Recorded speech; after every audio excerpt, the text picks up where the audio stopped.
How's it going, everybody? This is BeatTheBush. It's been about 2.5 months since I made a sit-down video like this because, well, I went on vacation. I went 2 months to Taiwan and about 3 weeks to Japan. So in this video, I'm going to explain why I took such a long vacation, what I did in those countries, and what I think I'm gonna do going forward. This video is brought to you by Moomoo. You can get up to 15 free shares of stock just for signing up and depositing various amounts of money. A few months ago, they had one where you actually take a quiz on your knowledge on trading, and I filled up a whole bunch of stuff and I got them all correct.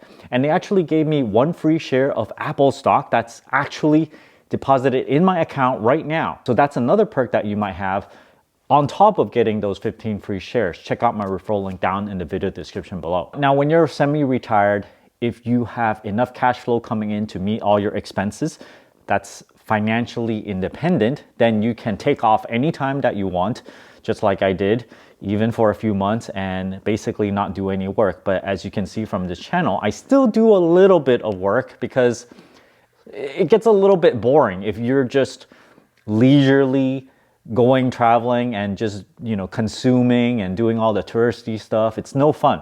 Sometimes you just want to sit down, rest your legs a little bit, make a few videos, do something creative, do something that adds value. Now, in those 2.5 months or so, my expenses are about $1,000 every 2 weeks. So total expenses of about $5,000. To me, this is pretty reasonable because when I get accommodations, Airbnb, I get like almost the cheapest that you can. I made this video a while ago on this 100 square foot micro apartment, and people are like complaining, oh, you got, so-and-so money, you retire, whatever. Why don't you spend a little bit more? The thing is, I don't really care about accommodations. I just want to go in there, sleep, and then go out. I've never cared too much about getting a fancy hotel, $300 hotel, eating their breakfast, or, very high thread count pillowcases or whatever. I feel like the value is not there because you're only there for a few nights and then you're gone. So why don't I spend it on something that is more lasting? Maybe I can buy a product or something. Or for me personally, I like eating. You could argue that, you eat, after a while you digest it all and it goes away, right? But for me, I guess that's more important to me. I think where you spend money should go towards where you care about. Some people don't care about food at all, right? So, okay, fine, go and get your accommodations. So it's different for everyone. I don't want to burden you guys with like a dozen videos about my trip to Taiwan and Japan. I will upload most of these in either my travel channel or my food channel, and I'll link to those channels if you guys are interested. So going to Japan, one of my main goals was to hit my bucket list. That's very, very important to me, right? You want to do it before you hit the bucket, before you die. And my bucket list personally has been dwindling a lot, but I've been sort of adding to it, right? But anyway, one of my bucket list items is to eat Kobe beef in Kobe.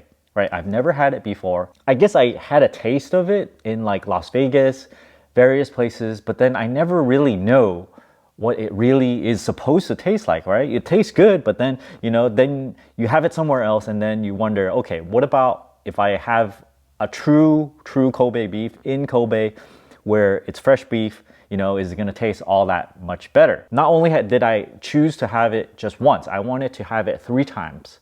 I ended up having 2 times at a restaurant. The 3rd time, I bought some Kobe beef at a department store and then cooked it myself. Another bucket list is to eat melon or cantaloupe in Japan, knowing that those are, like premium fruits. Those are very, very sweet. I just want to know, how sweet is it?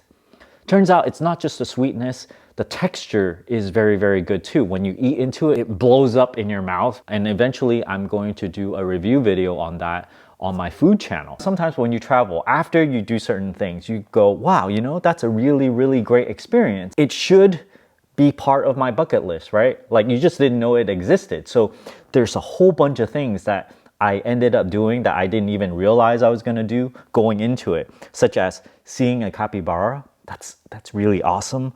I saw the life-size Gundam in Japan. This is my 2nd time seeing it. It's a different one, but this one like kind of does like a fake walk type of thing. Eat a taco senbei, which is like a cracker made from an octopus. They like put a fresh octopus in there, squeeze it down, dry it out with their little cooking method, and it turns out into like a giant cracker. Eat blowfish at a restaurant, eat the fried blowfish. They cook it in many different ways. Eat a fancy shabu shabu. In the Bay Area, you can have shabu shabu everywhere, right? But over there, they have like really, really fancy shabu shabu where they gave me like 3 pieces of meat, but then they're like huge. They're like this big as my face. So you only get to dip in it 3 times, right? Because after you dip it, you have this giant clump of very, very marbled beef, and you just eat it. It's like really like 2 bites in one. So I had that. I'm like, okay, now I know what really, really good shabu shabu is like. Perhaps I could emulate it at home sometime. Learn to drive a train. I did that at a train museum. This is very rewarding for me personally. I know probably no one else would ever care about such a thing, right? I'm like, oh, why, you want to drive a train? Yeah, it's, there turns out there's a lot of train enthusiasts in Japan. People like model trains and stuff too over there. So I also rode a Shinkansen bullet train. When I was in college, I went to Japan one time, but then I was too cheap to pay for a Shinkansen back then. So ever since then, I'm like, oh yeah, I want to ride it sometime, now, dream come true. I ride it. It was awesome.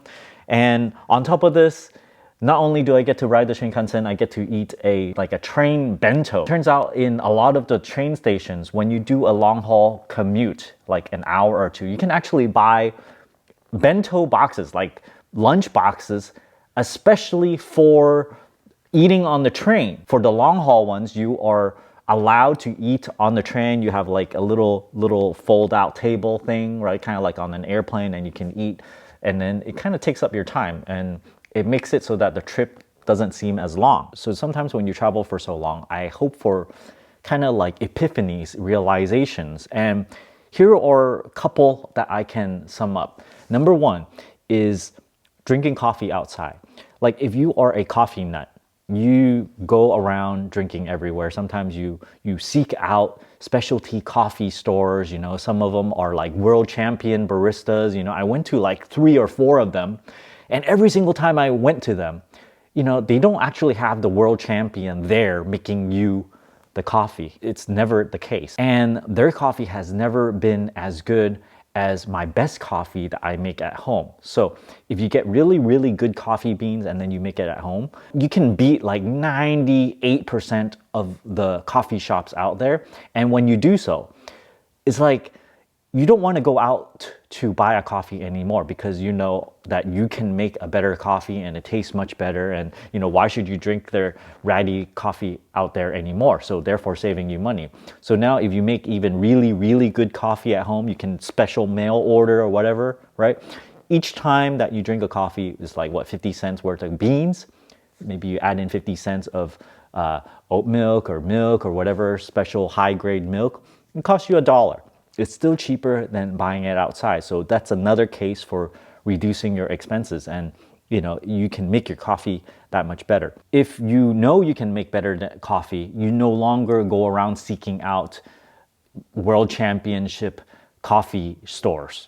Some of them are still really good. I had like 2 places that I really liked in Taiwan, but not so much in Japan because I didn't try to look for it over there. But having this as a hobby and then you can make better can allow you to save a lot more money when you go travel, because then you're not wasting a whole bunch of money, seeking this coffee or that coffee. Of course, unless you want to drink coffee every single day, you have to have your daily coffee or something. For me, I just made my own milk tea in the morning. I talk about materialism a lot, and it's not the fact that you buy luxury goods. It's more like your prioritization. I talk about not being materialistic, but then you're gonna go, hey, Beat the Bush, what about your Patagonia shirt, right? That's expensive, right? I think I paid like $80 or $100 for it. But get this, this is the only one I have. I don't have like 10 of them or anything, and I wear it all the time. I'm gonna wear it until it's beaten up and stuff. So it really depends. It's like a product that I spent a little bit more on. It's not outrageous, like $500, but I'm gonna wear it to the ground, and then I'm gonna get my values worth. So my per wear cost is very, very low. Now, here's the thing that I have not succinctly put in the past, which is I think everybody has their preferences towards what they like, right? Some people like luxury goods. Some people like to eat. You put your money where your enthusiasm goes. However, it's about if you can afford it or not. Can you buy like 100 of these things and not bat an eye? Can you afford it? I prioritize financial independence over owning luxury goods. If you're able to reach financial independence first, and you have that money sitting there paying you dividends, and you can live whatever you want. You can like take vacation for 2.5 months, right? If you have extra money on top of that, you can go ahead and spend it on whatever you want. You can burn it if you want to. You can buy a big stick of gold, put it there. You can buy a luxury watch, you can buy a car, you know? So when I talk about materialism and like, oh yeah, I don't like to buy expensive stuff, I personally think, you know, if you can afford it, you definitely can, right? If you are a multimillionaire, you have $5 million in the bank, you can afford things that cost, you know, at the next level. Some people like to bring up the fact that, hey, I need all these goodies to attract the opposite sex. And my response to this is you don't want to attract that type of person anyway. Other people will say, hey, what if I buy this or that?